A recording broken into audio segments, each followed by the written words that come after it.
Yo, welcome to another episode of Professional Troublemaker. And today is a special episode because the tables are being turned on me, where I am typically introducing people and interviewing people and being the one like that's controlling the conversation.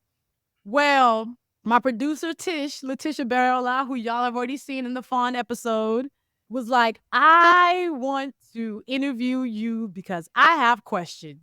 And I was like, if you got questions, other people got questions. So I am handing over the interview mic to Tish. I don't know what she about to ask me. I don't know what she about to say because I was like, don't even prepare me. Just go ahead. Let's just have a good conversation. And this should be good. Welcome, Tish. Yes. Thank you for having me. For some context, yes, there are some questions I want to ask, and there's like a layer that I want to add to this conversation that is a little maybe deeper than where we have gone in the previous interviews. I want to weave in some discussions about faith, about trust, about, just like feelings. There's a lot to go into since the beginning of this season. And I want to start with this idea of like, what exactly are you trying to build? Because we've learned about some of the story about the journey to building this company and managing and running and CEOing. But when you think about the vision for this company, what is it? Mm. You know, my vision for the company is more around the why. And even today, I was thinking about that. And I was thinking about my why. I was thinking about my company's why. My why and my company's why are parallel. And I think it's to create work that gives people courage to take bold and transformative action in their lives that will also leave the world better than we found it. So I say it in that way because the how that I do it might always shift, but I want to always be clear what we are doing. Mhm. And that's what I think we're doing. That's what I think I'm doing. And it's so interesting. I actually feel like asking you a question already. And I'm like, dang. Oh, ask Well, me. It's a conversation. as the episodes have been going along, and because you've also been learning Mhm. me in real time with the episodes, I guess what made you go, no, I got more questions? Yeah.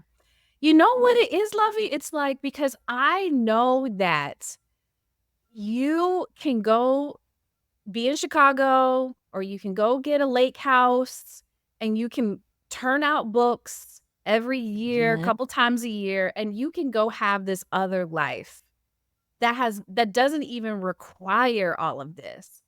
You know what I mean? Mm-hmm. You're outside of Mm-hmm. what you're doing in this for the book academy, the podcast and blogs and the newsletters and the hiring and firing and out you don't actually have to do this part. And I Mm. when I think about all that you're going through to build this company, people got to remember she's a four-time New York Times bestselling author. And a lot of times authors are just that, like just doing that is enough. Yeah. So that's why I was like, I have questions because that's why my first question is why are you doing this? Why are you building this? You know, that's actually really fascinating. I don't think I've actually ever thought about it like that. Like, you don't actually have to do this. Am I Because I, right though? Like, do you like let's yeah, get technically, real. Like you could just live off of and be successful yeah, your author career and your author and yeah. speaking career. Like it could just be this. Facts, actually. Actual facts. Huh. I've actually never thought about the fact that I don't have to because Mhm. I felt like I have to. Not necessarily from a place of coercion of like, dang, I gotta do this thing, or even a place of like, I wanna be a boss. Like, let it be known that I'm not doing this for the CEO title of it all. Because to be quite honest, I'm actually removing that title from my bios, from LinkedIn. I wanna call myself a founder. I think there's a lot of ego in the CEO of it all that we carry. It's not that. And it's not that I wanna be famous or known. It's definitely not that because honestly, out of my journey, that part is one of the most uncomfortable parts. Being known by more people than I know, right? That Mm. the fame part, has always made me uncomfortable and has always scared me about any of this journey. So it's not that. And it's not that I even want to be the loudest person in the room. It feels like a deep assignment, actually. Mm. I think the work that I do feels like an assignment that when I'm not doing it, I feel like I'm not doing something that is meant to be done, right? Like, I am somebody who, and I have been this person since I was little, where like, if I walk into a room and I see something off, I'll try to fix that thing myself. Like, oh, you left a towel on the floor and it's not even my house. I'll pick up the towel and try to figure out where it needs to actually go.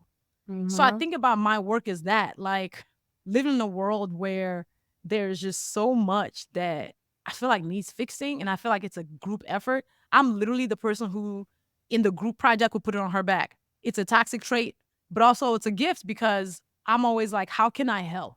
So I think the work that I do as a writer, as a all the different things, because I do 1,000 other things, is from a deep conviction.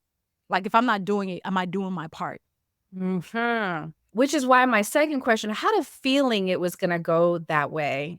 And I wanna know, so then you do believe in, like, divine assignment, or some call it Yes. a calling, right? Yes. So what is Yeah. your general sort of, like, philosophy on a call, like, a lot of people say, "I'm called to do this," or, "I feel called to do this." People feel called to leave Yeah. one career and do another, or they feel called to this amazing work, or they feel like God has literally given them a personality and skills because they are supposed to and called to do something. So you believe in that? Absolutely. Because I think my life's journey and my story proves that that's the case. Because I'm telling you, I wasn't trying to be nobody writer when I was growing up. Like, not for real. I wasn't trying to, like, my career as you see it is not something that I strategized and was like, this will happen. Like, I really feel like I was called to write because it truly is a gift of mine, like an actual gift. And why I say this is growing up, English was always my favorite subject. I was in honors English classes. I'm the person who would write papers the day before they were due. A plus, and meanwhile, I barely tried. But beyond that, when I really started writing outside of school and when I started writing my blog and the ways people spoke about my writing, and I didn't believe them because I was like, just this little thing I just did? Like, it was effortless, but it was good. Yeah. And I think about how we're often like when that happens, we will doubt whatever that thing is because it came too easy. For me, writing has always been easy. It's always been easy and good. Like, and some people can sit there trying to write the same thing I tried and they can't do it. And I did it took a minute for me to recognize this because I would write something that I'd write it in 30 minutes and somebody else would read it and be like, my God. And I'm like, meanwhile, I'm like, what?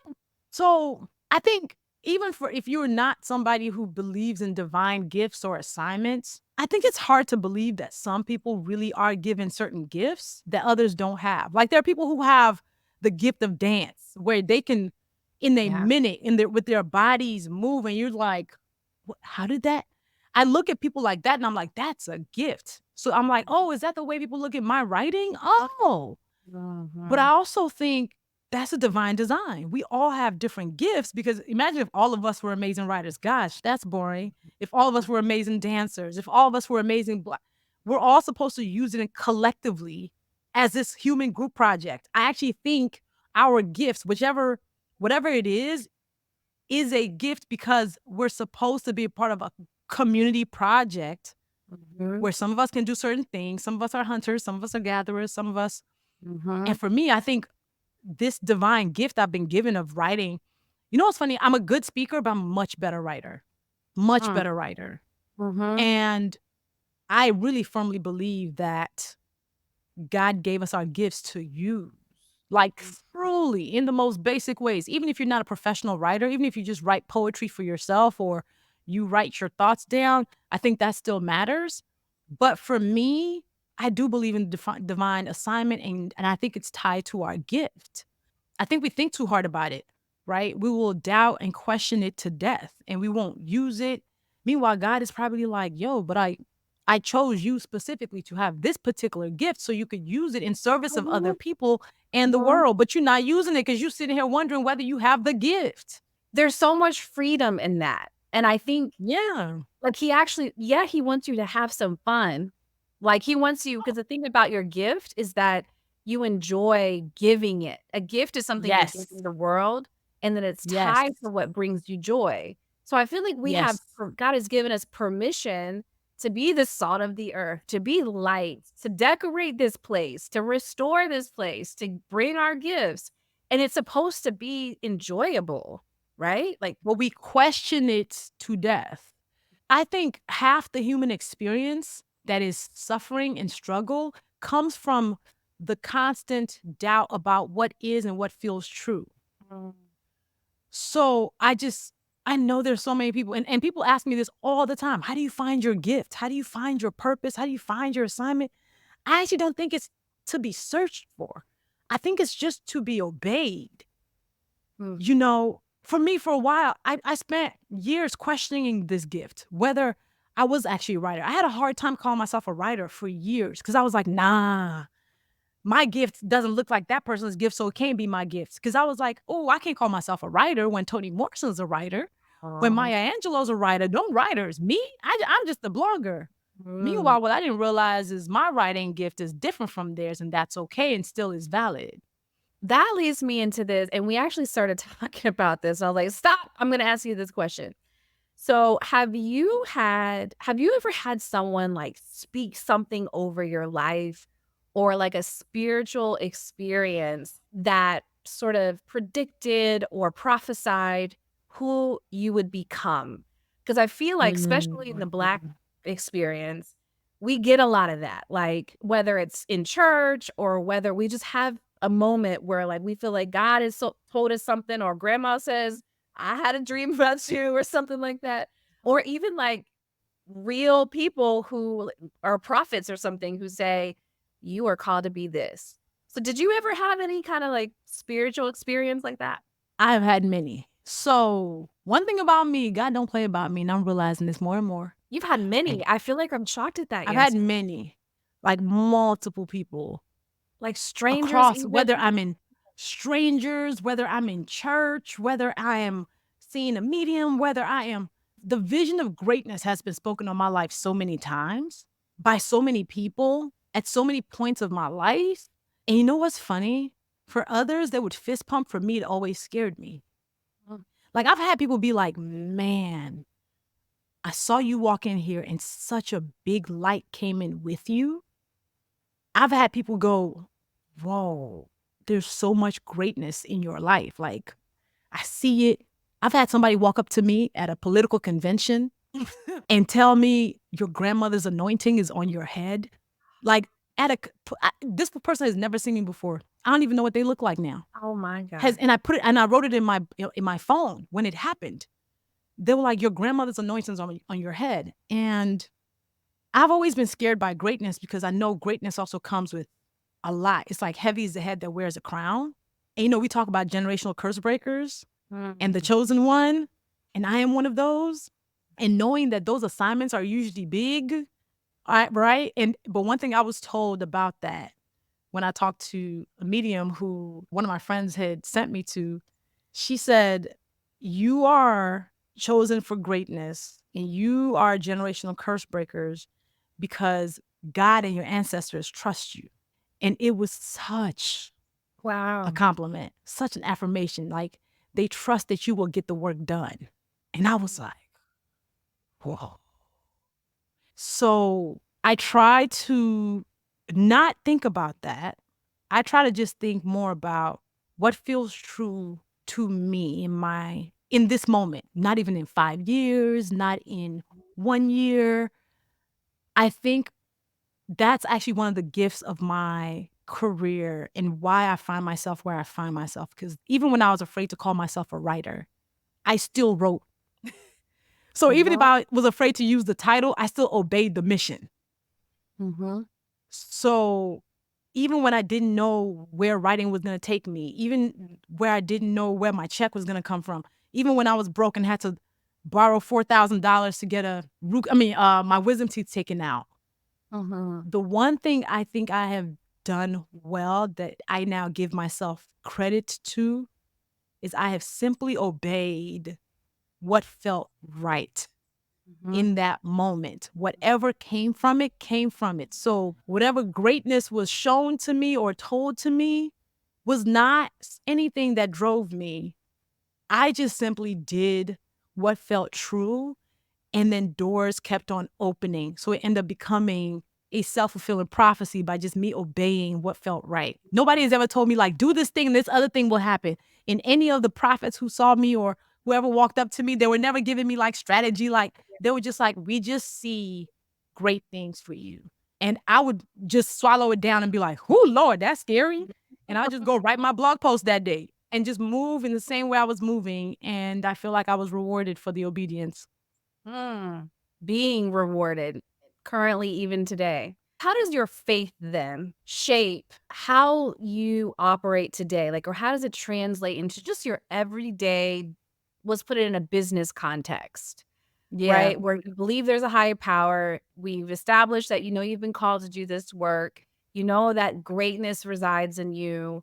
You know that you've been trusted, which is so special, to carry out a mission.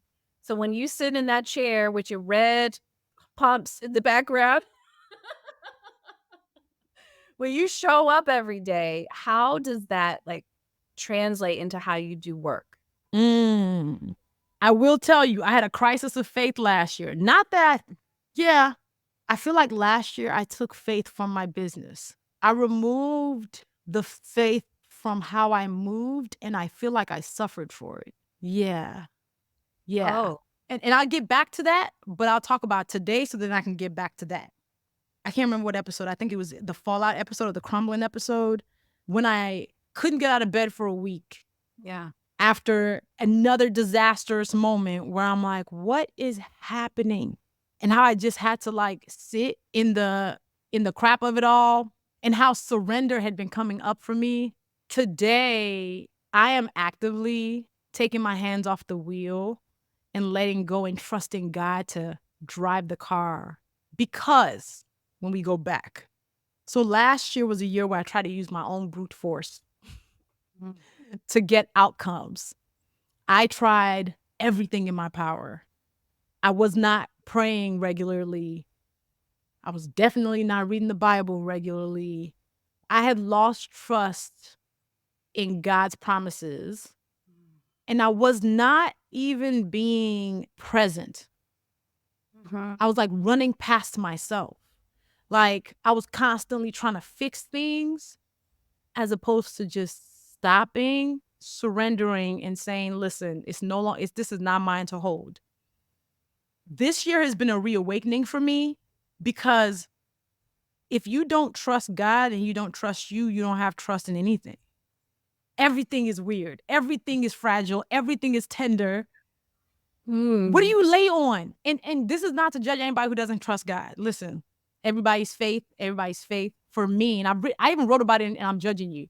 My chapter on faith in that book was about how for me, faith is an anchoring because without it, I'm not even sure how you could get out of bed when things don't make sense. Faith brings you back to saying, you know what? It might be crazy right now, but consider this the storm before the calm because it's part of a divine design you might not understand, but it will unfold. So today, I'm actively trying to be really intentional about showing that I trust the divine plan. That even when things get rough, whether it's my business, whether it's the fact that, I might not have made as much money as I wanted on a certain launch, whatever it is, I have to say, you know what? It's okay.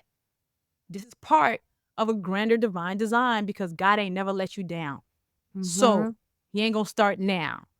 Where as of last year, I was like, okay, Luvvie, let's go. It's me. It's you. It's me. Let's figure it out right now. Yeah. It was Yeah. from a place that scarcity that I was operating from was because I wasn't operating from a place of faith. I wasn't operating from a place of divine guidance or really recognizing that the assignment includes tough seasons too. How do you think you got to that place? Because I think, where you become distant Yeah. from God or distant from your faith, especially for ambitious, like you don't even have to be an entrepreneur, but if you're just someone who's just got like big dreams, that can sometimes be in conflict with faith. And I think a lot of us can relate to waking up and being like, "Oh, when's the last time I actually, like, checked in? Because I'm out here, like," Right.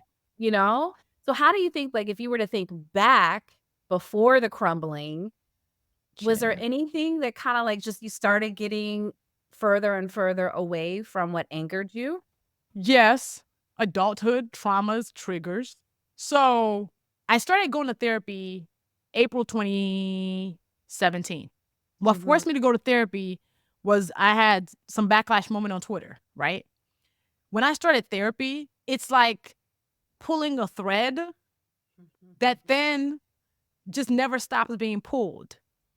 And I think last year was a culmination of, I think last year, honestly, was a stick being thrown at my head that it was time for me to transform how I had been operating personally and professionally Mhm. that is no longer serving me.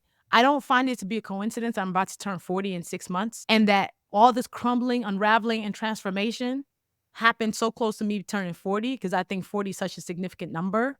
And also divinely, it's actually considered also a transformation number.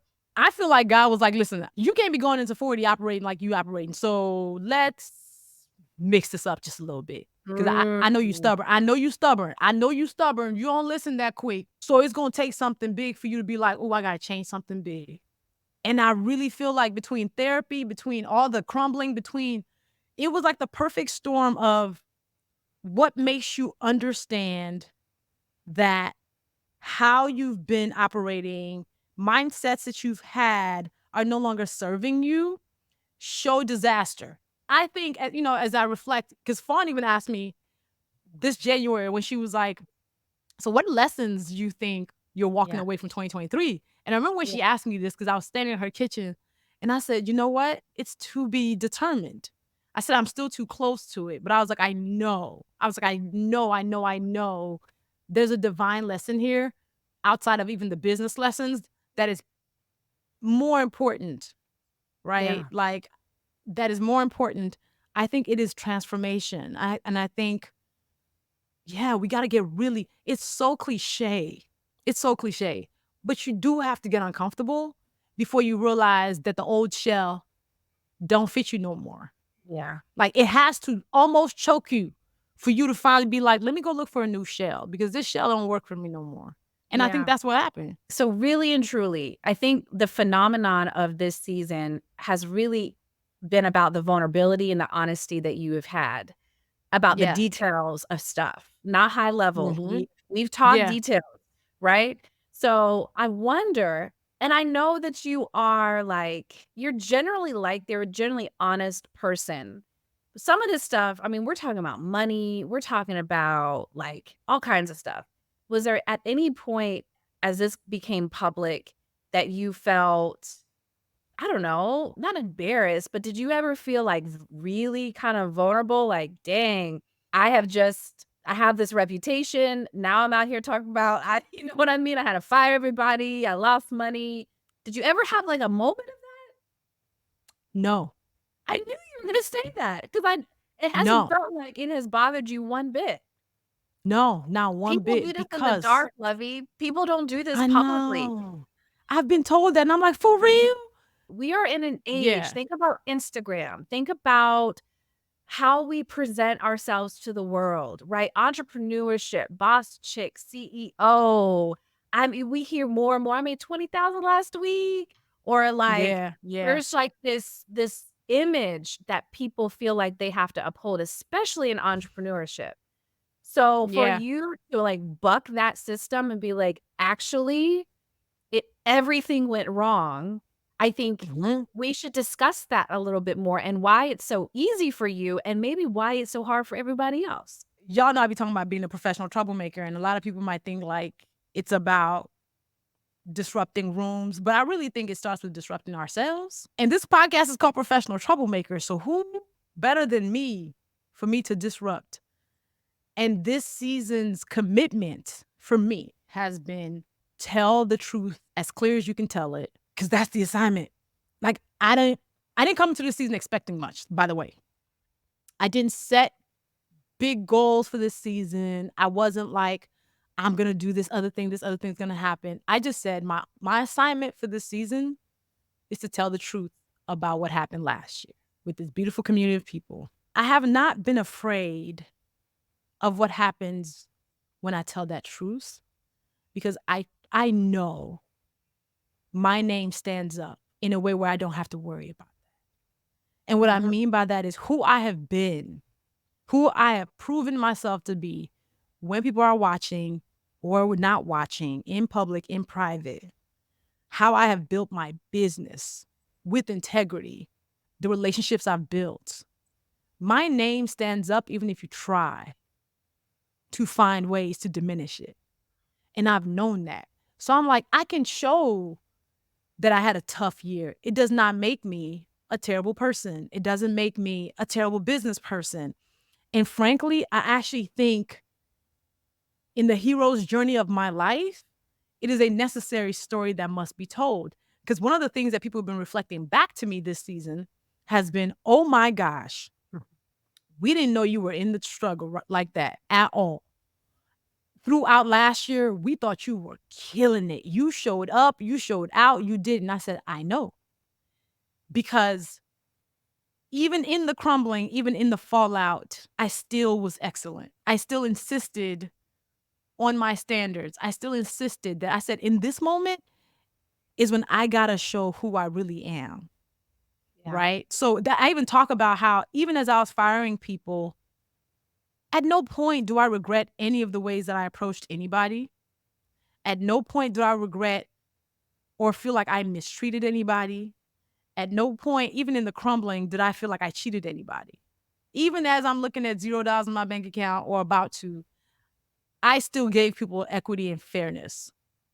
So I think moments like this, like who we are in the good times, prepares us for the crisis moments. Because even if I wasn't excellent last year, people would still give me a break because I'm usually excellent, right? So in the telling of the truth of this episode of this podcast, first of all, I also don't appreciate the like the fakeness that happens on social media. I hate it.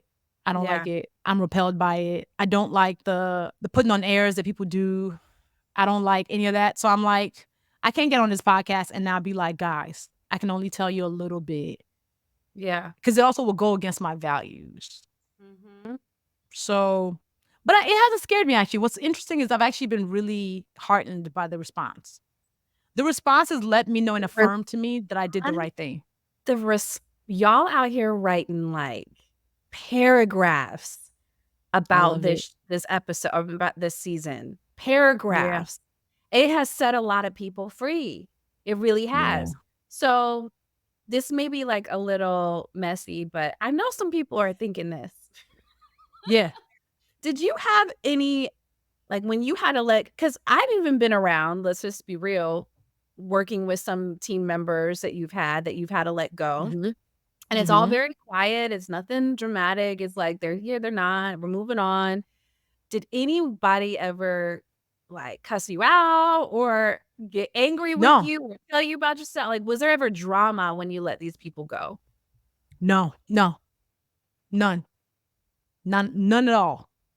And I even had somebody apologize to me after the fact. Really? Yeah. Because here's the thing. And I know people might have ideas of who they think I am because of my social platforms, which is why people get surprised when I say I'm an introvert. And I'm like, no, for real, I am. I am the boss you would expect me to be in that I'm straightforward, I'm direct, I'm honest. But I'm also the boss you might not expect me to be in that I would apologize to to people who work with me if I don't show up properly. Actually, you might already apologize. You might actually expect that of me. Like, so there's no real surprises. Like, I think anybody who works for me gotta already know who I am because none of it is hitting. And even as I interview you, one of the things I say to you is, look, can you deal with direct feedback? Because you're going to get it. But you're going to also get the understanding human who will never tell you, no, you can't go to a doctor's appointment.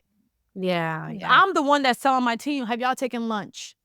I'm the one that's like, yo,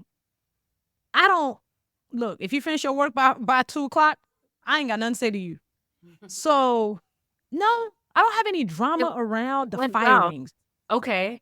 And I don't have how that. did you a lot of it? So, like, was that ever uncomfortable with for you? And, like, how do you have a thing that you do and prep yourself to be able to do it, you know?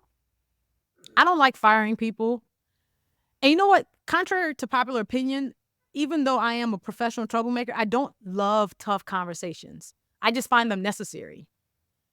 But how I do them, I write, bullet lists of the points I want to make, and I make them. And then I'm like, we're going a different direction, or your work has not been at the standards we need, and we're letting you go. It's not enjoyable, but it's necessary. Yeah. Okay. Yeah. I Yeah. needed to get the scoop on how that went because, yeah, you And you just know what's not funny? By the time but nobody's shocked when I fired them too. That's the other yeah, piece. that's Be what I'm clear. hearing. They're Like just like, "Okay." people people don't get shocked when I fire them because I've already given you way more chances than I should have. In fact, you're probably surprised you're still here. And that's my issue, right?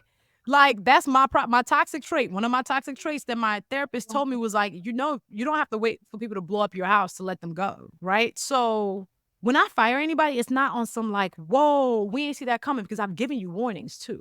Like I've Mhm. given you warnings before this firing came because my first thing when somebody makes a mistake is not to fire them. My hope is I actually don't have to fire them Mhm. because I hate starting over. I hate the fact that I'm like, oh, I didn't get that decision right. So Yeah. by the time I fire you, you've already been told multiple times you are messing up and letting the team down. Yeah. Yeah, yeah. So yeah, Can we talk about quitting for a second? Because yes, you didn't quit, you are still here. It sounds like you amen. came close, but I want clarity around, like, did you ever consider shutting down the business entirely? And I wanna ask, when should people really truly consider dissolving their business? One, I never considered shutting down the business, and I think these are the moments that we must obey what feels right. At no point did I consider shutting down the business. At no point did it even seem like an option. And it's not because I didn't seriously go like, "Oh man." I mean, I was hating everybody and everything in the moment, but I knew this was not shut down time. I knew this was a valley. Yeah. Now, to the question of at what point should you quit when nothing energizes you about it? Yeah. So even in the midst of people messing up and not showing up right and me being stressed out and being mad that I was paying payroll, I was still so energized by my work. Yeah. I was still so energized by the fact that like when we got 5,400 copies of Little Troublemaker in the hands of kids around classrooms in the country, I felt so anchored in purpose. And I started getting notes from teachers being like, oh my gosh, like our students, this is their first book they can take home that will start their library. Gosh. Yeah. So with that, I can't quit that. Like, no, I can't quit that. That felt too good. That was still energizing my whole heart. And then when I launched Book Academy and my students are like, oh my gosh. So I'll even give you an example. We had a Book Academy session the other day, and somebody said the Book Academy and being a part of the first cohort helped me get through chemotherapy. Oh my goodness. Ah, my heart. She was like, and Wow. I was like, oh my gosh, right? That's not a business to quit right now. No. Yeah. Like, how can I quit that? Like, that's the impact that the work is doing. And that's the thing is like the work is still needed and still necessary. If the structure around it does not work, change the structure, right? Yes. But if the work is still important, the work must continue. But if the structure is not, change the structure. So whether it is if you love the work that you're doing and you're with a company right now, but it's killing you softly because the company doesn't respect you, doesn't mean quit the work. It might just mean move companies. Yeah. It might just mean maybe start your own company, right? When you stop a company, and I have stopped a company before, I had a nonprofit called the Red Pump Project. The work was still important, but it stopped energizing me, and I no longer looked forward to it. Mm-hmm. And what made me stop, so the Red Pump Project was my HIV and AIDS nonprofit. We raised awareness and advocacy around how HIV was affecting women and girls. Mm-hmm. Because every 47 minutes, a woman tests positive for HIV in the United States. Mm. I founded it in 2009 after I met somebody who had lost 20 cousins to the epidemic. Deeply important to me. I still had my full-time job. I was still blogging. And now I was executive director of a national nonprofit organization that was doing work we started doing work in 20 states at one point. I dialed it back down to 5. Mm-hmm. We ended up partnering with the U.S. State Department. Wow. Over the years, we would do fundraisers. We would do HIV kits. I remember an email we got of a woman who said she had just gotten she's been married for 10 years, went for her annual checkup, found out she's HIV positive, has never had sex with anybody but her husband. And we were the first people she was telling. And I remember that night, I was like, what made me quit that important work? Not because the work became less important. I just stopped being energized by it. But I still went on 2 years further, even beyond that, because it was hard for me to quit what I knew was important. What made me ultimately quit is the work is important, but is it important for you to do right now? Mm-hmm. Mm. Can you give it the energy it deserves? That's the other question to ask yourself. So even if you know the work is important, can you give it the energy that it deserves? And it was so damning when I could not say yes to everything. I couldn't say yes to none of it. And I was like, you know what? Tough decision. And I talked to my co-founder, Karen Watkins. Hey, girl. And I remember being like, I think we're done. I think we've done good. But I think some assignments also end. Yeah. Right? So every assignment is not a lifelong assignment. Some are seasonal assignments, and you just have to know when that season is done. Mm. I think we attach lifelong assignments to seasonal stuff, just like we attach lifelong friendships to seasonal friendships.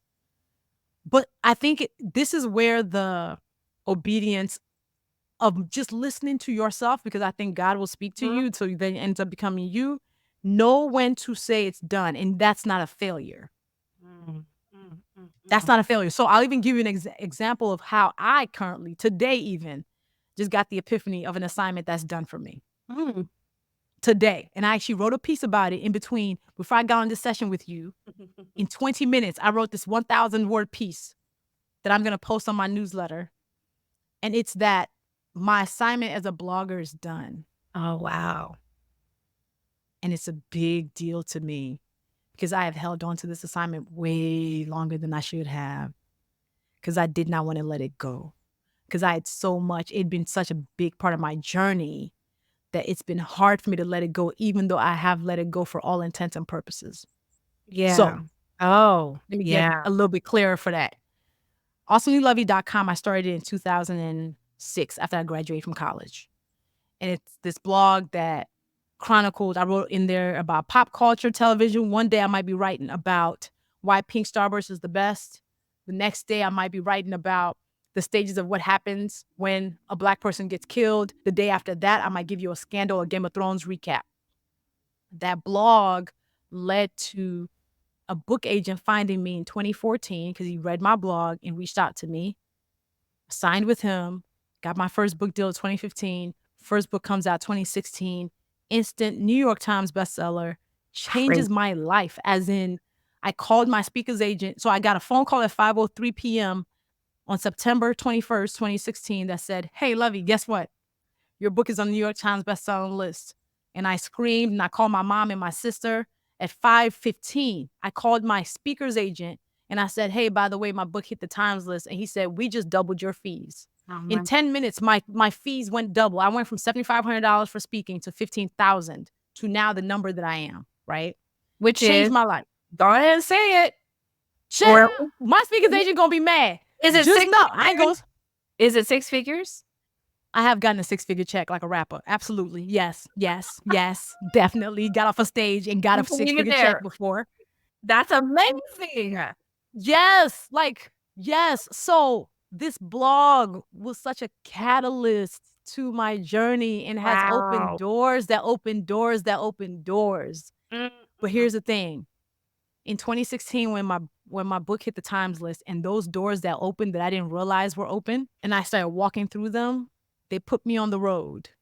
And I started my speaking business exploded, okay? And then the year later, my TED Talk happened. yeah. Another moment that instantly jacked up my prices because that TED Talk had 1 million views in 1 month. I have not been able to blog regularly since 2017, Wow. 7 years ago. This number 7 is really significant. But 7 years ago, I have not been able to blog because I was on the road and I felt so guilty and I felt like I was leaving my audience behind. I felt like I was leaving people behind. And but I'd be like, yeah, sometimes I can still blog. It didn't happen. Yeah. Instead, I wrote 4 books in 8 years. All of them hit the Times list. I became an international speaker. I'm now a book coach. That blogger piece is still the title I've been holding on to. That is still in my bio. It's in the second paragraph of my bio, and my bio is organized by priority. But Wow. this thing has been the second paragraph of my bio, even though it expires for 7 years. So today, before we got on this call, I don't Wow. even know what I was looking at. I'm auditing my website right now. Like, actually, I'm in a life audit moment. So this conversation is so right on time. I'm auditing my websites. I'm auditing my systems, auditing myself. And as I was auditing my website, I don't know where it just came from. And it was like, that piece of you is done. Like, you can take awesomelyluvvie.com off your bio now Wow. because that's not even active. It's not you anymore. It's a coat that doesn't fit no more. It can Mm, still live. It will still live as an archive of my writing. And if I feel like writing something random today about something random, I can always go to Awesomely Lovey and do it. yeah. But that place is not a place I need to tell people to be visiting still as if it's new. You can just go read my old stuff. You're no longer a blogger. And it is time to move forward and look forward without that hanging on your ankles. So, yeah. You know what thought came up while you were saying that? And I'm thinking about the nonprofit and I'm thinking about the blog. And I'm thinking about my own career, leaving as a TV news anchor and quitting and how that was my identity for so long. And then I, move into entrepreneurship and so on, so on. I feel like, I think that it's like, it has evolved, right? So when you described the blog, you're doing that still every day, but you're just doing that on threads. Yes. Like, so I think like a part in the nonprofit, that special work that you were doing for for vulnerable people, like I can almost guarantee that that will show up again in your lifetime, just in like a different Yeah. form. It evolves. Yeah. And I think that you allowing things to grow into like a different form is actually Yeah. really beautiful because at the end of the day, Yeah. it's all extensions of you, all extensions Yeah. of your skills and your gifts. And I don't think those things die. Like we may shut They down don't. a portion of it, but like they don't Yeah. go away forever. They don't. And I think there's full circle moments for everything, right? Like, so for me, my writing now, my best writing outside of my books is in my newsletter. Yeah. So my newsletter that goes out every week, when I tell you the responses I get to that newsletter, the ways people are like, you are being God's voice in my life. So for those of you who are listening to this, who are like, yo, I really do miss your blog. If you have not signed up for my newsletter, that's where you really should be at. Because honestly, I think my evolution as a writer, as a thinker, as a voice, as a human being is being chronicled in my newsletter now. Yeah. Because I'm talking about what's on my mind. I'm talking about culture, leadership, business, growth. Sometimes I'm talking about pop culture in there because in my rants, because I have rants, reflections, recommendations. It's reminding me of the old blogging days, funny Yeah. enough. I'm Mhm. ending up back in people's inboxes on a regular basis. It's Mhm. not on this platform that's super public. It's just in my newsletter, and 50,000 people read that every week. Yes. So if y'all are listening to this, go ahead and sign up for the love letter. It's LUVVLETTER.com. So yeah, the evolution of my work, Yeah. sometimes we're afraid of the evolution. And it's scary for me to even think about like removing Awesomely Lovey from my bio. It's Mhm. literally been in the second paragraph. Like my bio is like, Luvvie Ajayi Jones is a 4-time New York Times bestselling author, speaker, and book advisor who thrives at the intersection of culture, leadership, and business. She's written 4 critically acclaimed books and has contributed to 5 anthologies. And she this is the part that I'm removing, and it's such a big deal to me. It's like, and she writes about culture from a humorous, critical yet humorous lens on her website, awesomelyluvvie.com. No, it's the 20-year blogging veteran writes on her website, awesomelyluvvie.com, and I'm removing that. But I think I'm going to replace it with the 20-year marketing veteran, because that actually is what I am and really embodying in this moment. The 20-year marketing veteran uses her superpower to help people write best-selling books as founder of the Book Academy. Why am I writing my bio live? Yes, first, you better write that down somewhere. We'll run this back because that's I'm going to run it back. That's it. It's evolving into that. So good. Okay, we're finished. We're wrapping up. Couple more questions. Who do you admire in business right now? Oh, name one. You probably have several. Tashonda Brown Duckett. That's my big sis / mentor. She is the CEO of TIAA. And besides her financial brilliance, what I admire about her, Tashonda is, I think, the only remaining Black woman CEO of a Fortune 100. And Tashonda's shown up in her braids, in her Gucci suits, in her Ankara suits, it's not, you can run the biggest financial portfolio in the world and still be this Black woman who is embodying herself. And I think it's really significant for right this moment. And as we talk about truth and transparency, and Tashonda's been on this podcast, y'all should definitely check out that episode. It was freaking amazing. We'll link it in the show notes. But we talk about truth and transparency. And I think truth, there is no bigger truth than being who we are, no matter what room that we step in, that we're not code switching ourselves. And she's in rooms where she's the only woman, the only Black person, okay? She's in billionaire rooms, and this woman will show up with her braids, in a ponytail, in a high bun, like it's nothing. And I really do admire that so much, because she has so many reasons to change, to shift, to code switch, and shape shift herself into whatever she thinks the room needs to be. And I think we need more of that. So when you ask me about this podcast and how I'm able to tell the truth, because I look at people like Tashonda. Yeah. You know, what do I have to put on the line to tell my truth and show up as me when Tashonda's putting that stuff on the line every day that she shows up as herself and probably fighting battles we could never fight. So T is absolutely a shero of mine in that way. On that note, can we just have a moment for the Fawn interview? Just girl. Can we pay tribute to the Fawn interview for just a second? Listen. Can we have a moment of silence for the Fawn interview? Listen. When we recorded that podcast, because again, I'm trying to be more present in my life, I instantly knew that podcast interview was the best interview I've ever done. And I said that. And I said, this interview is going to change lives. And y'all know I don't lie. And I do not overpromise. And already it's been proven true. The messages that we have gotten, the messages that Fawn has got, because her and I have been sending each other screenshots of people's messages. Yeah. When I tell you, it has, I'm trying to tell, God be all up through it. When she talked about just when we talked about the obituary, just in general, I think like the time just stopped.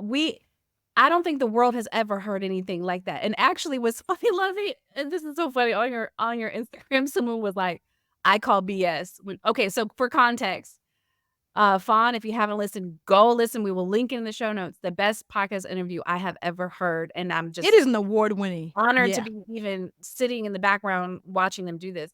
But so Fawn basically says that she's not living for her obituary. She's talking about legacy. I don't care about that. She's like, I'm here. Let's put the clip right here. I know a lot of people like to write their obituary. Cool. Give me a blank sheet and sprinkle my ashes over some river somewhere and let them flow. I don't care. What I care about is well done, my good and faithful servant. I have never heard that. But on your Instagram, somebody was like, I call BS. And you said you can call it all, you can call BS all you want to, and she still wouldn't care. She still don't give a damn You're like, whether "Oh, you that- calling BS you don't or remember not. that?" You're like, oh yeah, she. I remember it. Yeah. Oh, I remember that comment because I was like, the point is sorry that you missed it. Yeah. The point has left a voicemail and said it is sorry that you missed it. Because her whole thing is, I do not care what humans think. I only care what God thinks. And I'm like, Yeah. for your goofy self to come on the thing to my son, that called BS. Girl, who gives a damn? Call it. Who asks who cares? Call the BS. BS is not going to answer. Girl, I was like, this is why we be missing points and hustling backwards. But that interview was everything. That was Fun so is good. everything. So wanted to. Oh, and by the way, y'all, wait, let me give y'all an update too. Fawn's book, Love and Whiskey, was on the New York Times bestselling list for 3 weeks straight, and it's still on the business bestselling list. So I just need y'all to understand that woman wins. So the fact that she's so God-led, God keeps showing up for her. And I think for me, it further affirmed all the ways in which oftentimes our number one jobs is to just trust. Trust God, trust self, trust purpose, trust soul, just trust. Because we get rewarded for the trust and the work, right? We trust and then we do the work. Yeah. But if we do the work without the trust, we're not believing that what's possible is actually possible. And I think energetically, we're affirmed in that, and then it doesn't go well, and then we go, oh, see, this is why I didn't trust. So then we end up in a cycle of mistrust, not realizing that the initial problem was the first thing that you didn't trust, which was you and God, right? So that, honestly, I say that because I am seeing that all over the place, that the people who dare to trust God and self win over and over again in ways we cannot explain. Well, that basically sums up my last question, unless you want to add to it, which was, you've shared a lot of business lessons. What are you walking away with as a spiritual lesson? And I think you may have just answered that right there. I guess I was knowing. Yeah, I think that's a big one. But I think also the word surrender. Oh, yeah. Is a big lesson. And I'm still learning what it means to surrender. Day to day, I'm still learning what it is to release the wheels. But I have released the wheels as much as I know how thus far.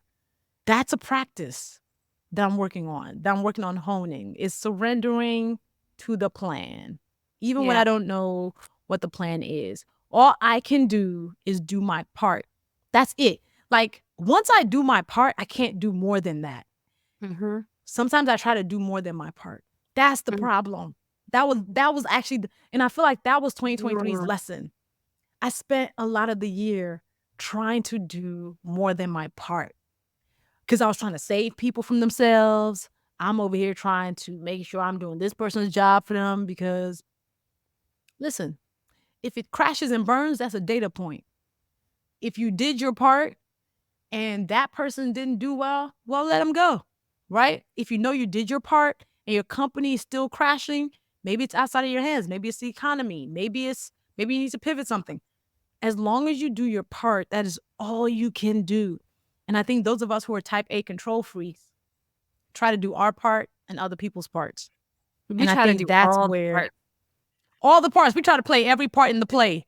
We the understudy. We are the crew. We are the main actress. We can't do all that. We can't. Yeah.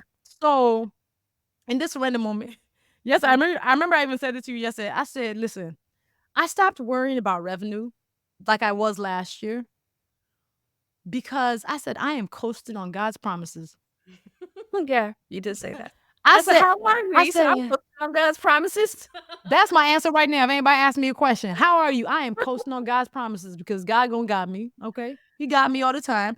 And the surrender moment looks like not always having the answers too. So I'm just like, all right, let's just get back to what we know to be true, which is do what feels right and do your part in it. Release the rest of it and let God handle it, because you can't have two drivers to a car. You can't.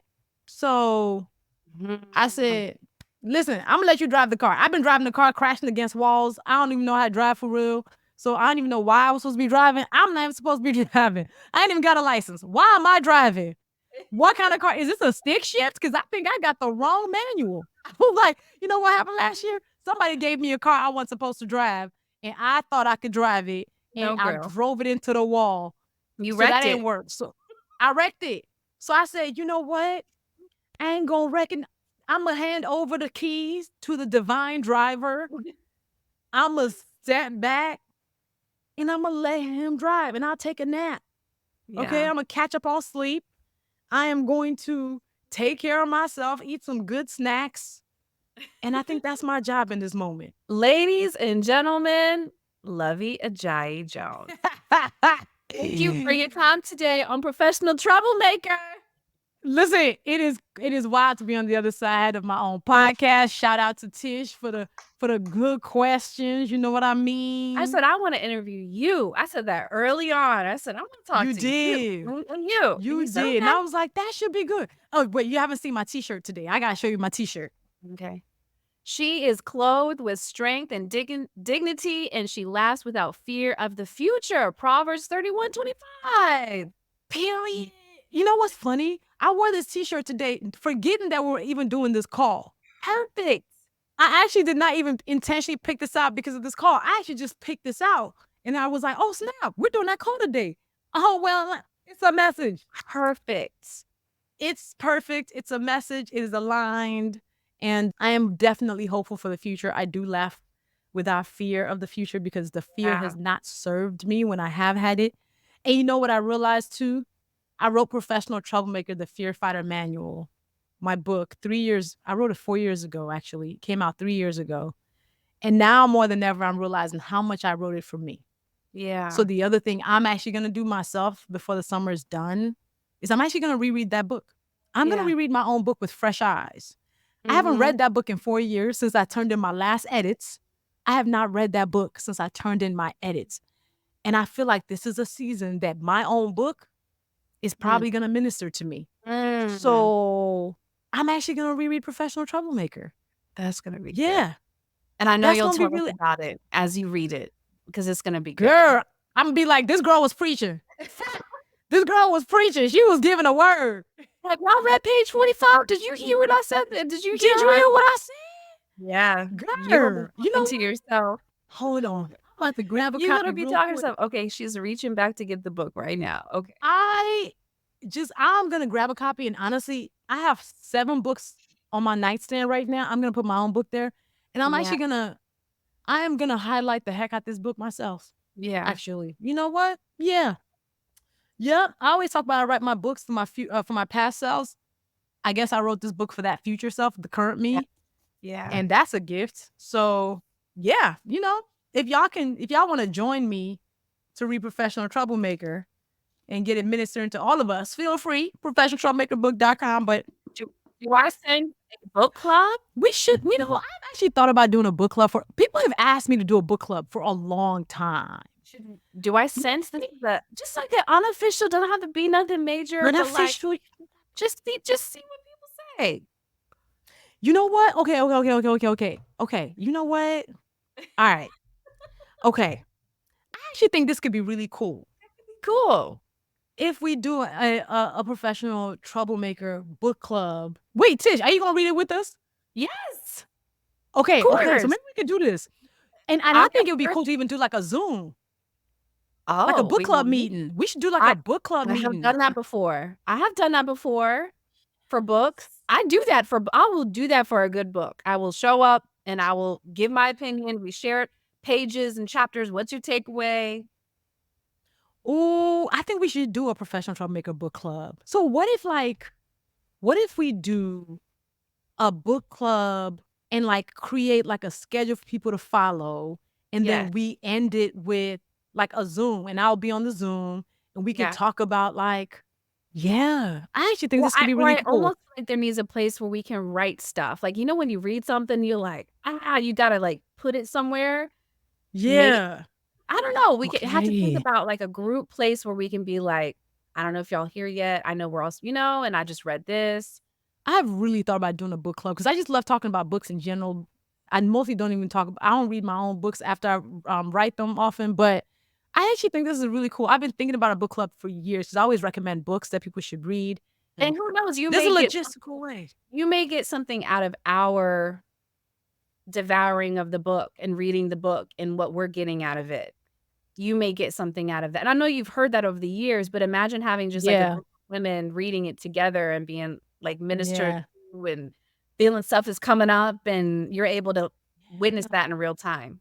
So, okay, I think what I'll do is while we decide on what the logistics are, if you want to be a part of this professional troublemaker book club, which that sounds like that's a great name for a book club also.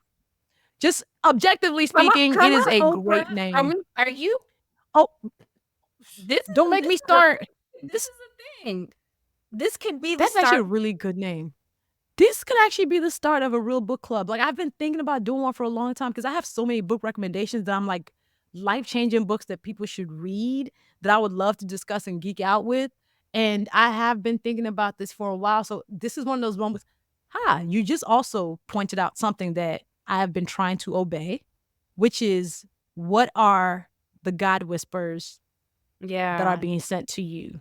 Yeah. I think there are times when the ideas that you have, when they're validated by somebody else, they're God whispers. Yeah. And you should follow them. Mm-hmm. And it's been happening a lot recently with my ideas that I haven't told a lot of people about. And then somebody random will bring it up and be like, and I'm like, oh, I've been thinking about that. So I'm like the confirmation queen. Like if you're hearing it from me, Luvvie, and if you've heard it before, go ahead and count this as confirmation. God be doing that with me. Wait, say more. I don't know. I get a knowing about people often. And I'll mention something and more times than not, they'll be like, oh shoot, just yesterday I was thinking I should do that. I don't know what it is. It's like maybe not prophecy, but it is a gift that I'm able to be like a messengering. You're a messenger. Yeah. They're messengers and God's voice in the moments when somebody else might not be able to hear it or recognize it. And that's absolutely a gift.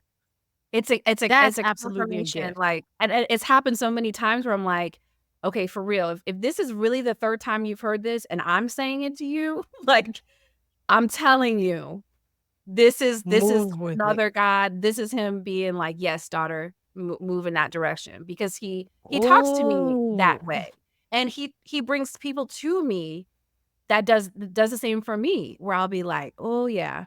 So if you're hearing it from me and you've heard it before, I'm probably like one of your last warnings to do the thing. I am also a firm believer that sometimes the reason why we are not sleeping well is that there's assignments undone on our plate. Sometimes if you can't sleep well and you keep on finding that your brain is racing, I think it is from undone assignments. Like you're ignoring the major signs, the messengers, you're ignoring the obedience that you're supposed to be leaning into. So for me, whenever I can't sleep, instead of trying to force myself to sleep, I try to figure out what is the assignment that I'm either procrastinating on, ignoring, and that I need to move on. So, man, I feel like you just gave me one. You just affirmed one. How you been sleeping? That has been on my spirit. I've been sleeping late for the last 5 weeks. I'll still sleep, but I begin to sleep much later because my brain has been rolling. Because I've been like, I've had these energetic downloads where I'll like write it down. Like my next book, for example, that happened in the middle of the night. And I was like, understood, heard, you ain't got to drag me on this one.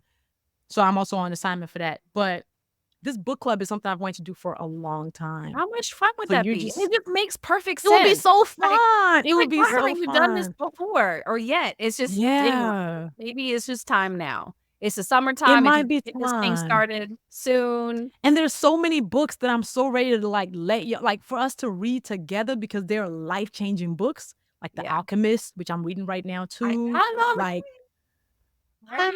And it's been a long time. Remember when it blew up? oh Oh, my I don't know God. if I finished it. I read The Alchemist, by the way, before I make it a point to read The Alchemist when I feel like I am on the verge of a big leap. And the last time I read The Alchemist was right before I started writing my first book. And then a week ago, I felt so compelled to read The Alchemist again. So I am Are you reading reading it right now. I'm reading it right now. It's on my nightstand. Every time I've read The Alchemist, it's been right before a big leap. Every time. So I was like, let me obey this. You need to read this messaging. So yeah, I think you just served as confirmation on this thing that I've wanted to do for such a long time. That I've been like, oh, and I was like, let me find out. We about to launch the Professional Troublemaker Book Club. Now, thousands and thousands of people are going to hold you accountable now because it's on this podcast. Yo. And you know how many people are tuning into this. I have to hold me accountable for sure. And here's legit because I can't trust social media to make sure y'all see it.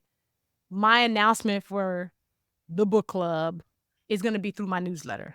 If you are listening to this podcast, I need you to sign up for my newsletter because that is really where I'm going to be able to get you the message of how we're going to do this. Yeah.